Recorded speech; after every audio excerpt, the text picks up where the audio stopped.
Installe-toi. On va faire ça tranquillement, à voix basse, comme si on avait un commissaire qui écoute derrière la porte.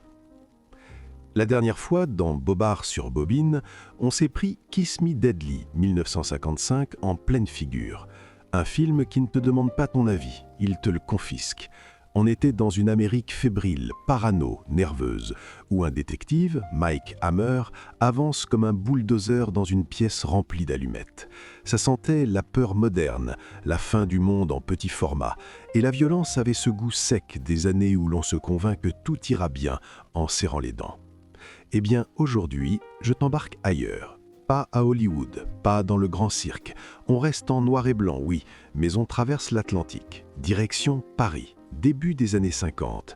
Et là, tu vas voir un truc presque insolent, un polar qui te tient en haleine avec des dossiers, des recoupements, des expertises, du papier, du boulot, de la méthode. Le film du jour s'appelle Identité judiciaire, 1951, réalisé par Hervé Bromberger. Et je te préviens, si tu attends le détective romantique en imperméable qui devine tout en regardant la fumée de sa cigarette, tu t'es trompé d'adresse. Ici, l'arme fatale, c'est la preuve. Au centre, Raymond Supplex, en commissaire Basquier. Une présence solide, pas une star à paillettes, un type de métier, avec ce regard qui dit « J'ai déjà vu pire, mais on va quand même s'en occuper ». Et l'affaire qu'il traque, elle n'a pas une poésie agréable. On parle d'agression, on parle d'un détail qui fait froid dans le dos parce qu'il ressemble à une signature, le curare. Pas le coup de poing au hasard, pas la bagarre de bistrot. Un truc plus calculé, plus propre. Et quand un crime devient propre, tu peux être sûr que l'enquête va devoir devenir sale. Sale de travail, sale de terrain, sale de patience. Ce que je te propose dans cet épisode, c'est une enquête en règle. Pas seulement de quoi ça parle, mais comment ça fonctionne, pourquoi ça marche.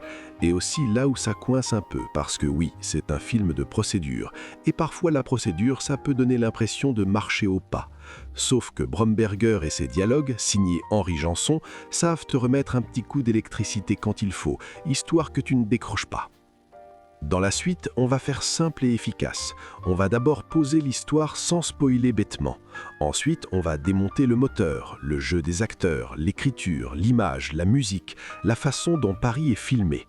On va parler du contexte, ce début des années 50, où la France se reconstruit et où le cinéma policier a parfois envie de réel plutôt que de légende. Et on finira par le plus important, est-ce que ce film mérite qu'on le ressorte du placard ou est-ce que c'est un dossier poussiéreux qu'on referme en toussant? Allez, on ouvre le dossier et on commence par l'essentiel, l'histoire, sans flinguer le plaisir. Identité judiciaire, c'est une histoire qui commence comme une rumeur mauvaise. Paris, début des années 50, et des agressions qui s'accumulent. Pas le petit fait divers vite expédié, non.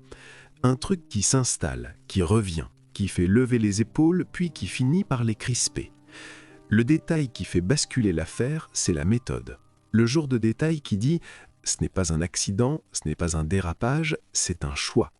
Le curare, pas une arme de brute, une arme d'esprit froid. Et quand tu as ça sur les bras, tu ne peux pas jouer au devin, tu dois travailler. Le commissaire Basquier, lui, n'est pas là pour faire le beau. Il n'a pas l'air de chercher la gloire. Il cherche un nom, une logique, un visage. Son équipe avance par étapes.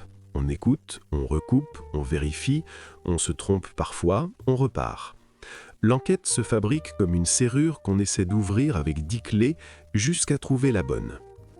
Ce qui est malin, c'est que le film n'essaie pas de te distraire avec des numéros de cirque. Il te fait sentir le poids de l'affaire. La tension vient du temps qui passe et du risque que l'agresseur recommence. Et plus l'enquête se précise, plus le film resserre l'étau. Tu comprends que l'identité, ici, ce n'est pas juste un nom sur une fiche. C'est la frontière entre le chaos et le moment où enfin on peut refermer le dossier. Voilà, c'est tout ce que je te dis pour l'intrigue. Le reste, c'est le plaisir du mécanisme. Comment le film te fait avancer, comment il te met sur des pistes, comment il te fait croire une chose pour ensuite te la retourner proprement. Ce qui distingue Identité judiciaire, c'est son culot tranquille. Il te propose un polar où le spectacle, ce n'est pas le flingue, c'est la méthode. Et en 1951, ce n'est pas anodin. On n'est pas dans le mythe du privé génial qui sent la vérité. On est dans une enquête qui se construit morceau par morceau avec l'équipe, les experts, les recoupements, les erreurs aussi. Bref, la vraie vie d'un dossier. Et là, tu te dis, oui, bon, ça va être froid, non? Justement, pas tant que ça. Parce que le film comprend un truc essentiel, la procédure. Si tu la filmes comme un formulaire administratif, c'est l'ennui. Mais si tu la filmes comme une machine qui peut rater et qui doit pourtant réussir avant le prochain drame, ça devient du suspense. Le film joue donc sur une tension particulière, la tension de l'imperfection humaine. Chaque piste peut être la bonne ou une impasse. Chaque détail technique peut sauver l'enquête ou la faire partir dans le décor. Et le spectateur, au lieu d'attendre le grand retournement, attend le moment où les pièces vont enfin s'emboîter. C'est un suspense de mécanicien, un suspense d'horloger. Et puis, il y a un autre plaisir, celui du pari filmé comme un terrain de travail. Pas un pari carte postale, pas un pari romantique, un pari fonctionnel qui sert l'enquête. Des lieux, des couloirs, des bureaux, des portes qu'on ouvre et qu'on referme. Ça donne une atmosphère presque documentaire, mais sans sécheresse. Parce que les dialogues, eux, viennent remettre du nerf dans les articulations. C'est là que je trouve le film malin. Il a une ossature très procédure, mais il refuse d'être austère. Il veut être clair, solide et parfois piquant. Il te montre une police qui travaille, sans glorification excessive, sans caricature non plus. Et c'est peut-être ça, sa modernité, ce réalisme sans cynisme, ce goût du travail bien fait, même quand c'est moche. Le cœur du film, c'est Raymond Suplex. Et ce n'est pas une formule. Sans lui, Identité judiciaire risquerait de devenir un mécanisme trop froid, trop dossier. Suplex, il apporte ce que j'appelle la crédibilité immédiate. Il n'a pas besoin de faire des effets. Il entre dans une scène et tu te dis « oui, lui, c'est le commissaire, point ».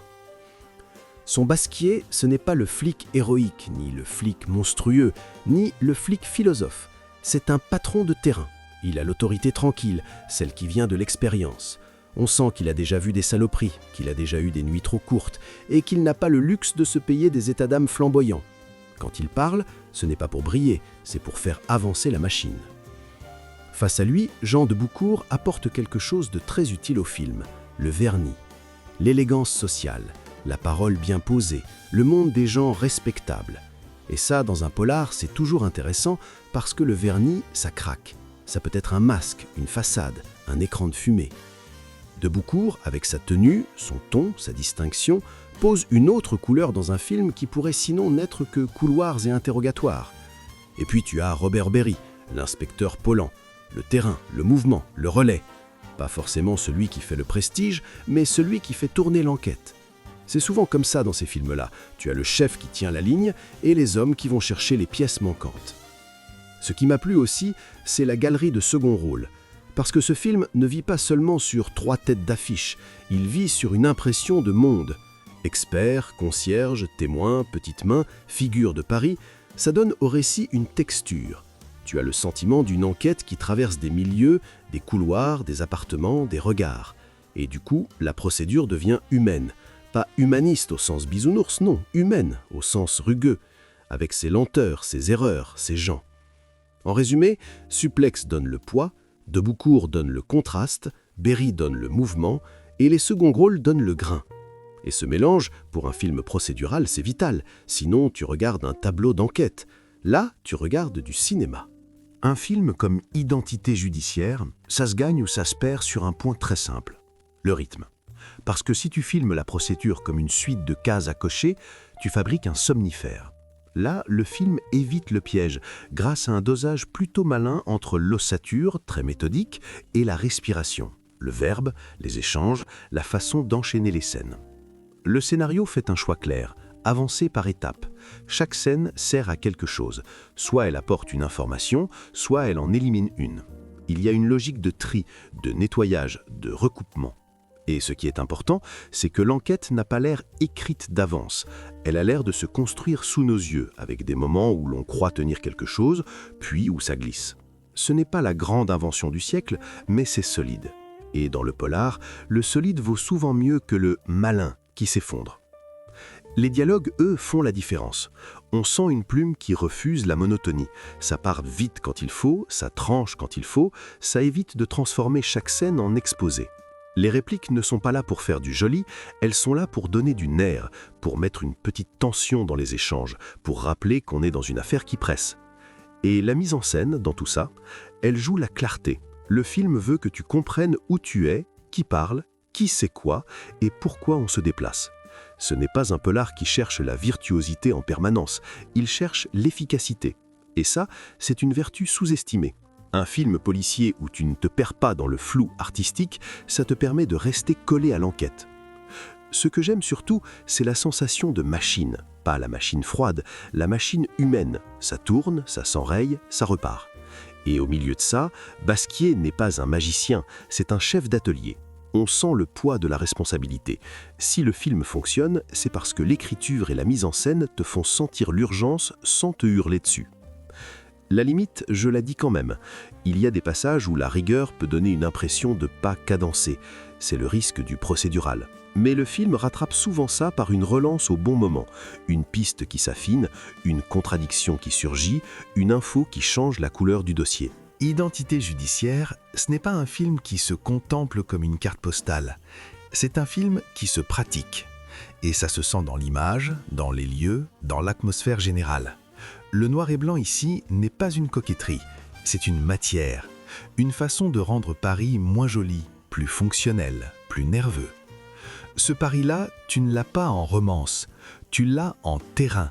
Des intérieurs, des couloirs, des bureaux, des endroits où l'on ne vient pas rêver, mais travailler, fouiller, interroger, vérifier. Le film te fait sentir que l'enquête n'est pas une promenade, mais une circulation. On passe d'un lieu à l'autre comme on suit un fil. Et ce fil, justement, peut casser. L'ambiance, elle repose beaucoup sur cette idée. Une ville grise traversée par une menace qui n'est pas spectaculaire, mais insistante. Et quand la menace est assistante, elle devient plus anxiogène que le grand coup d'éclat. C'est une peur qui revient, pas une peur qui explose. Une peur d'angle mort. Ce que j'aime, c'est que la mise en scène ne cherche pas à faire de beaux plans pour le plaisir. Elle cherche à te rendre l'enquête lisible. Qui est où? Qui fait quoi? À quel moment on comprend quelque chose? Dans un film procédural, si tu perds la lisibilité, tu perds le suspense. Là, on reste dans le mouvement. Et le mouvement, c'est ce qui maintient l'attention.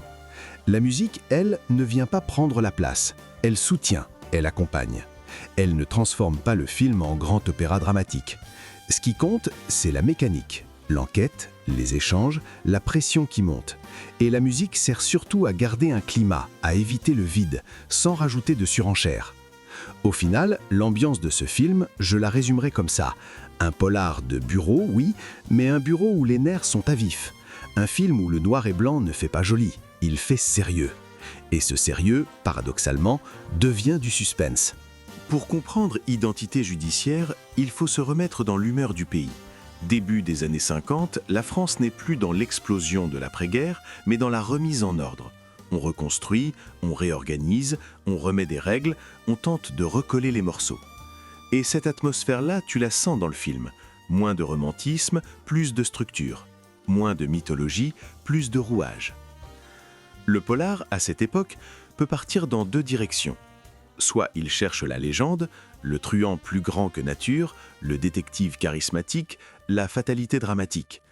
Soit il cherche le concret, comment on attrape un coupable, comment on prouve, comment on fait tenir un dossier. Identité judiciaire choisit clairement le concret. Et ce choix est presque politique, au sens large, pas au sens partisan. Le film dit que la société tient parce que les institutions travaillent, même quand c'est lent, même quand c'est ingrat. C'est un film où le héros n'est pas une individualité flamboyante. Le héros, c'est une chaîne. Et ça, c'est très français dans l'esprit. L'idée que la vérité se fabrique collectivement, avec des métiers, des expertises, des procédures. Ça peut frustrer si tu aimes les personnages qui débordent, mais ça peut fasciner si tu aimes les films qui sentent le réel. Comparaison rapide, si tu viens des polars américains du moment, tu peux être surpris. Là-bas, on aime souvent la nervosité, le choc, le duel, la ville comme piège moral. Ici, la ville est un piège aussi, mais c'est un piège administratif. Ce n'est pas l'ombre du gangster qui fait peur, c'est l'ombre de l'inconnu qu'on n'arrive pas à nommer. Ce n'est pas un monde qui s'écroule en une scène, c'est un monde qui s'abîme par répétition. Et c'est là que le film, malgré sa sobriété, devient moderne. Il te fait sentir que le danger n'est pas toujours spectaculaire. Parfois, il est méthodique. Et la seule réponse possible, c'est d'être plus méthodique encore.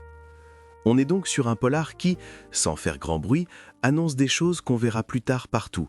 L'enquête comme atelier, la preuve comme suspense, l'expertise comme personnage secondaire. Ce n'est pas clinquant, mais c'est une vraie proposition.